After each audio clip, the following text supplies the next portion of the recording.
Ever found yourself hopelessly lost in an unfamiliar city, desperately trying to navigate to your destination in a country where you don't speak the language?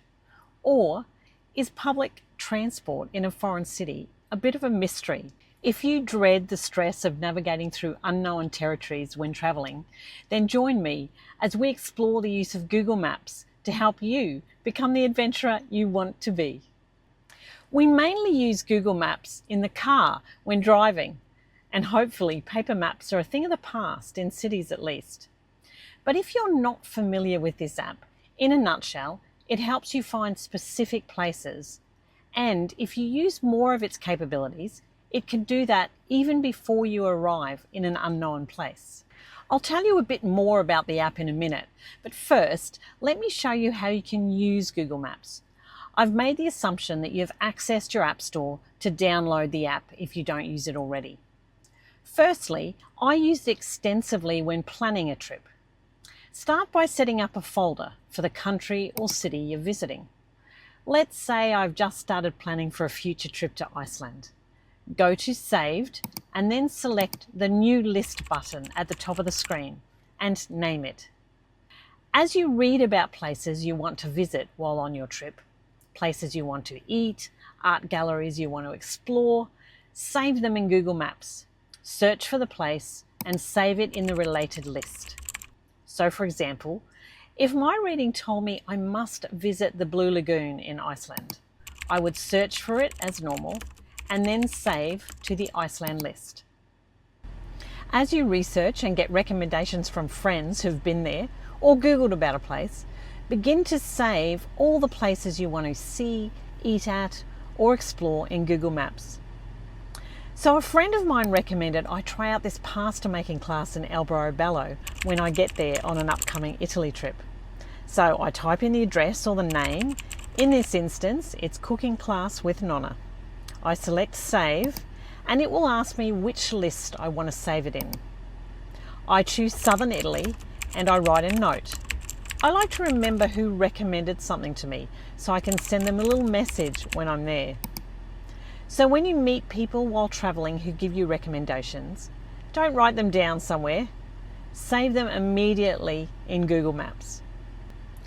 Once you've done that, look at the spread of places you want to visit in a city and decide which will be in and which will be out. So I have all of these places I want to see in southern Italy when I'm there. Narrowing in on Matera, one of our stops, prior to going I would be trying to decide where to stay. Staying somewhere fairly near this cluster would make sense. Of course, you need to read a little bit about the best places to stay, but using Google Maps this way will help you narrow it down. A second way I use Google Maps is when using public transport. Especially if I don't speak the language, it can be a bit tricky. It helps you work out what bus, train or tram to get on and where to get off when you get on. Let's say I'm staying in the Ibis Hotel in Reims, France, and I want to get into the centre because I'm doing a tour of the cathedral.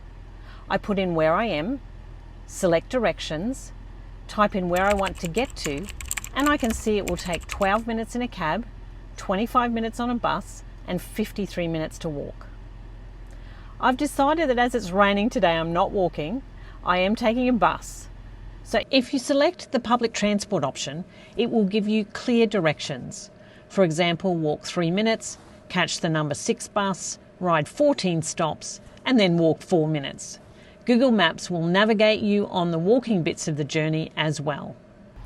A third way I use Google Maps when on or offline is to help walking from one place to another.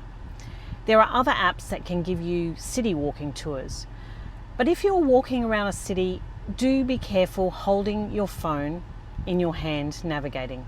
I did it when I was in Santiago, Chile, and someone ran past, grabbed the phone out of my hand and disappeared within seconds. It was a lesson well learnt, and I won't let that happen again. As normal, you would type in the address of where you want to go and then select walking and follow the blue line. I love to walk and explore a new place. I was recently in the beautiful Montenegro and one afternoon was keen to have lunch at the oyster farm up the road. I typed in the address and selected walking, and off I went. You can see it was a bit of a walk, but gorgeous, on the edge of the Bay of Kota. I used to be a bit fearful to just wander with no navigation in a strange place, but now I let myself explore, being aware of any safety issues in a place, of course. Once I've had enough, I just select the address of my accommodation I've saved prior in Google Maps and follow the blue line home. If you don't have a local SIM and you don't want to use all of your data, you can download the map and then access while out of your accommodation and not on Wi-Fi. Of course, make sure your data is turned off. To download a map of a city, type in the city name, go to Download Offline Map, and wait while it does its thing. One tip: if you have many maps saved offline, clean them out every so often as they take up space on your phone, which will affect its performance. To do that, click on your profile picture, go down to Offline Maps, choose the one you want to delete, and you've freed up some space. Wondering why you should choose Google Maps? Well, I've tried various tools like Waze, Apple Maps, and you may have a preference. But what do I like about Google Maps? First of all, it's free, which is always a bonus. It does need an internet connection, but as I've shown you, you can download a map while on Wi-Fi for use later offline. One of the places Google Maps stands out is that it shows various transportation modes. It's particularly strong on public transport, which is always helpful depending on how you're getting around. It helps you locate nearby facilities. So for example, if petrol is running dangerously low, Google Maps can show me all the petrol stations around my current location. It also has the Google My Maps capability, which I'll do a whole separate video on.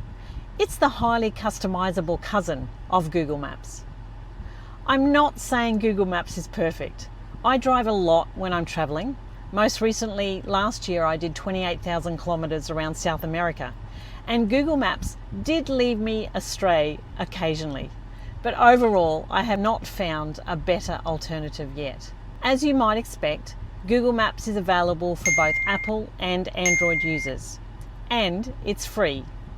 However, I wanted to reiterate, so there are no nasty shocks, if you use it while roaming, it will eat up your data. But if you download the map while on Wi-Fi for use later offline, this app will never incur you a cost. So there you have it. We've covered how Google Maps helps you plan and explore unknown places with less stress. If you're interested in other helpful travel apps, see the links below. I'm Nanette, and you've been watching What Nextology TV's Travel Edition. Until next time, keep discovering. Hi, I'm Nanette from the Travel Edition of What Nextology TV. I left my corporate role about 5 years ago and have been travelling pretty much ever since. I don't really identify as retired, as there's so much to do and experience. If you want to get confident to travel more in retirement, particularly as a solo traveller, then join this like-minded community for tips, ideas and inspiration.